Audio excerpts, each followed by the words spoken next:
Scrooge took his melancholy dinner in his usual melancholy tavern, and having read all the newspapers and beguiled the rest of the evening with his banker's book, went home to bed. He lived in chambers that had once belonged to his deceased partner. They were a gloomy suite of rooms in a building that was old enough and dreary enough, for nobody lived in them but Scrooge, the other rooms being all let out as offices. Now, it is a fact that there was nothing at all particular about the knocker on the door of Scrooge's house, except that it was very large and that Scrooge had seen it night and morning during his whole residence in that place. And also that Scrooge had as little about him of what is called fancy as any man in the city of London, and yet Scrooge, having his key in the lock of the door, saw in the knocker, without its undergoing any intermediate process of change, not a knocker, but Marley's face. Marley's face, with a dismal light about it like a bad lobster in a dark cellar. It was not angry or ferocious, but looked at Scrooge as Marley used to look, with its ghostly spectacles turned up upon its ghostly forehead. As Scrooge looked fixedly at this phenomena, it was a knocker again. He said, "Bang," closed it with a bang. The sound resounded through the house like thunder. He fastened the door and walked across the hall, up the stairs, slowly too, trimming his candle as he went. Up Scrooge went, not caring a button for its being very dark. Darkness is cheap. Scrooge liked it. But before he closed his heavy door, he went through all his rooms to see that all was right. He had just enough recollection of the face to desire to do that. Sitting room, bedroom, lumber room, all's as it should be. Nobody in the closet, although his nightgown was hanging up in a suspicious attitude against the wall. No matter. Quite satisfied, he closed his heavy door and locked himself in. Double locked himself, which was not his custom. Thus secured against surprise, he took off his cravat, put on his dressing gown, slippers, and nightcap, and sat down before the very low fire to take his gruel. Scrooge's glance happened to rest upon a bell, a disused bell that hung in the room, which had communicated for some purpose now forgotten with a chamber in the highest story of the building.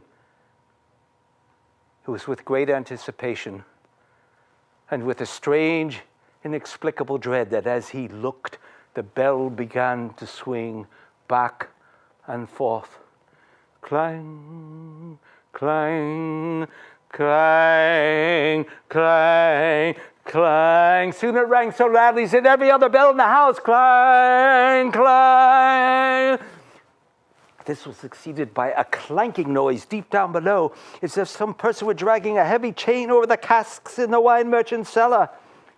And he heard the cellar door fly open with a booming sound. Then a noise much louder on the floors below. Then coming up the stairs. Then heading straight towards his door. It's humbug still. I won't believe it. Then before his very eyes, a spectre came in through the heavy door. And upon its coming in, the dying flame leaped up as though it cried, "I know him, Marley's ghost." Marley's face, the same face. Marley in his usual pigtails, waistcoat, tights, and boots. The chain he drew was clasped about his middle, and it was long and wound about him like a tail. And it was made, for Scrooge observed it closely, of cash boxes, keys, padlocks, ledgers, deeds, and heavy purses wrought in steel. His body was transparent, for Scrooge, observing him and looking through his waistcoat, could see 2 buttons on his coat behind.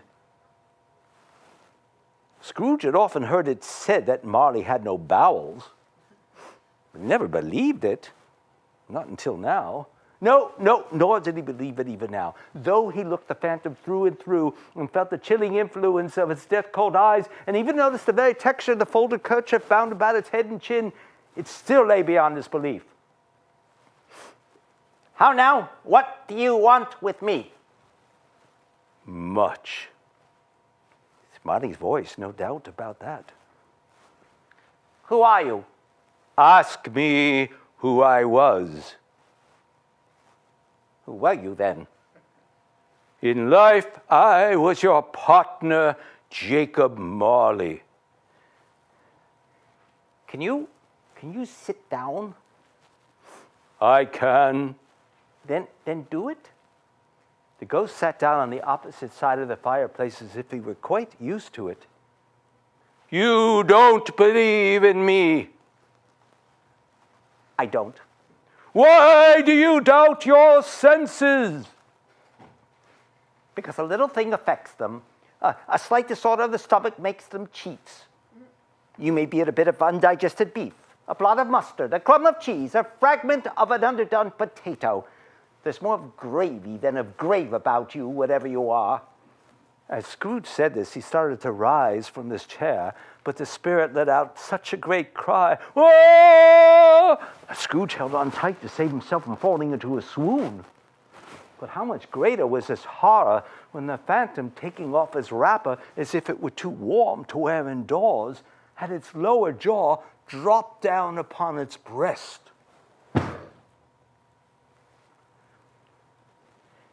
"Dreadful apparition, why do you trouble me?" "Man of the worldly mind, do you believe in me or not?"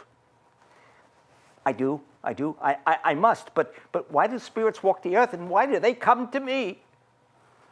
"It is required of every man that the spirit within him should walk abroad among his fellow men and travel far and wide. And if that spirit goes not forth in life, it is condemned to do so after death." "You are fettered. Tell me why." "I wear the chain I forged in life. I made it link by link and yard by yard. I girded it on of my own free will, and of my own free will I wore it. Is its pattern strange to you? Or would you know the weight and length of the strong coil you bear yourself? It was as long and heavy as this 7 Christmas Eves ago. You have labored on it since. It is a ponderous chain." Scrooge glanced about him in the expectation of finding him surrounded by 50 or 60 fathoms of iron cable, but he could see nothing. "Jacob! Oh, Jacob Marley, tell me more. Speak comfort to me, Jacob."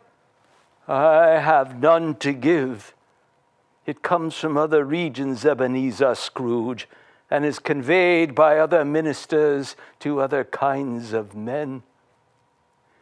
In life, my spirit never walked beyond our counting house. Mark me! In life, my spirit never roamed beyond the narrow limits of our money-changing hole, and never knew any Christian spirit working kindly in its little sphere will find its mortal life too short for its vast means of usefulness. Never knew that no space of regret can make amends for one's life's opportunities misused. Yet such was I, oh, such was I." "But you were always a good man of business, Jacob." "Business? Mankind was my business. Charity, mercy, forbearance, benevolence were all my business. The dealings of my trade were but a drop of water in the comprehensive ocean of my business. Hear me, my time is nearly done.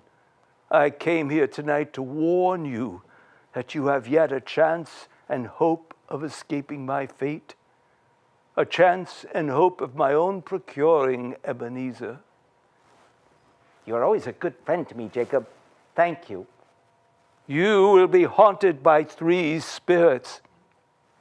Scrooge's jaw dropped nearly as deep as Marley's had. Is that the chance and hope you mentioned, Jacob? I think I'd rather not.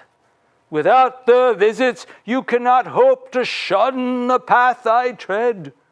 Expect the first tomorrow when the bell tolls 1. Couldn't I take them all at once and have it over with, Jacob?